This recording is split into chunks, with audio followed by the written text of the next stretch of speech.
Assalamualaikum warahmatullahi wabarakatuh. Hamdan wa syukran lillah, wassalatu wassalamu ala rasulillah, sayyidina wa habibina wa syafi'ina wa maulana Muhammad wa ala alihi wa ashabihi ajma'in, la nabiyya wa la rasulla ba'dah. Yang saya hormati para alim ulama, para guru dimanapun berada, hadirin wal hadirat, kaum muslimin wal muslimat, sebangsa dan setanah air dimanapun kalian berada, yang insyaallah dimuliakan Allah subhanahu wa ta'ala.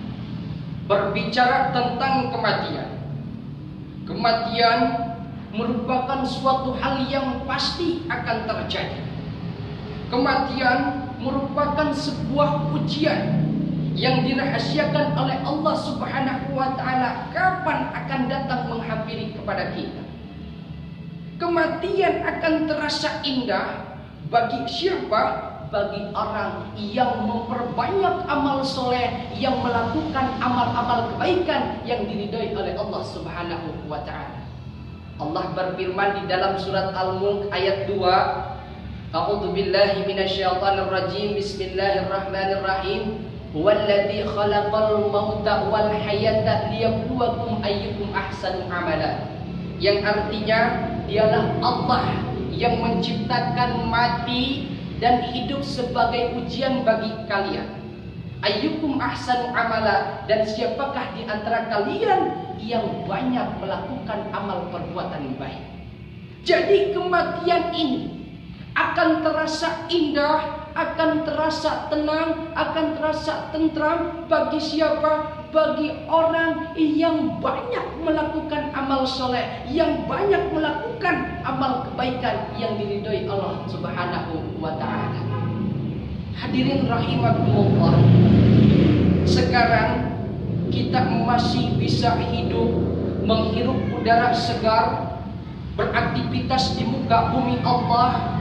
Kedua mata kita yang masih bisa melihat senyumnya orang-orang yang kita sayang, masih bisa melihat senyumnya keluarga kita, senyumnya orang tua kita, senyumnya kerabat teman-teman dekat kita. Kedua telinga kita yang masih bisa mendengar suara candaan, suara tawaan orang-orang yang kita sayangi, suara orang ketua kita, suara kerabat kita, suara keluarga kita. Mulut kita yang masih bisa mengkonsumsi makanan-makanan yang lezat, minum-minuman yang segar. Kita masih bisa menggunakan pakaian yang bagus, yang harganya bahkan ada yang 1 jutaan, bahkan ada yang lebih.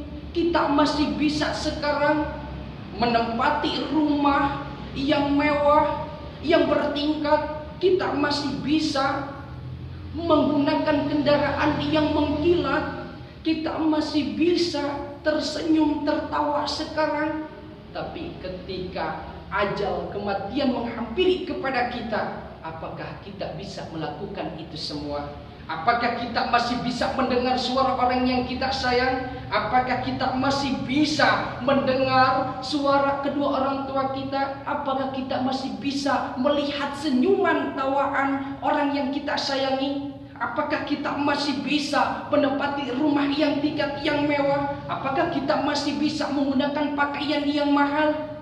Ketika ajal kematian datang kepada kita, kita tidak bisa apa-apa. Hanya kain kafan yang berwarna putih yang kita gunakan, pasaran atau keranda yang kita gunakan, bukan kendaraan yang mewah, kuburan yang sempit dibanding dengan rumah kita di dunia. Rumah kita di dunia yang memiliki lampu yang menerangi halamannya, tapi ketika di dalam kubur, ya Allah, Allahu Akbar, tidak ada cahaya satupun kecuali amal soleh dan perbuatan baik kita. Hadirin rahimakumullah, kita tidak tahu sekarang kita ada di atas tanah. 1 jam, 2 jam ke depan, esok atau lusa, tanah yang ada di atas kita. Kita tidak tahu. Maka oleh karena itu, janganlah kita membanggakan dengan apa yang kita miliki, karena semua itu akan kembali kepada Allah Subhanahu wa taala. Istri kita yang kita sayangi, anak kita yang kita sayangi, kerabat sahabat kita yang selalu menolong ketika kita dalam kesusahan, orang tua kita yang dulu pernah mendidik kita dari kita ada di rahim, ketika kita ada di kehidupan dunia yang nyata, orang tua kita selalu menyayangi kita. Tapi ketika itu akan terpisah dengan apa? Dengan kematian dan ajal yang memisahkan kita. Hadirin rahimakumullah. Maka oleh karena itu, perbanyaklah kita mengingat kematian, karena kematian merupakan suatu hal yang pasti akan terjadi. Karena nasihat yang paling baik adalah mengingat tentang kematian. Karena Nabi kita Muhammad sallallahu alaihi wasallam kurang lebih 20 kali Nabi Muhammad mengingat tentang kematian dalam satu hari. Kita sebagai hambanya, sebagai umatnya, terlalu percaya diri bahwa kita tidak akan meninggalkan dunia ini, bahwa kita tidak akan dijemput oleh malaikat maut. Allahu Akbar. Nauzubillahi min dzalik. Mudah-mudahan kita semua yang mendengar dimanapun kalian berada meninggalkan dunia ini dengan husnul khatimah. Amin ya rabbal alamin. Mungkin cukup sekian yang saya sampaikan, kurang lebihnya mohon maaf. Allahumma fiqil aqwamit thoriq. Assalamualaikum warahmatullahi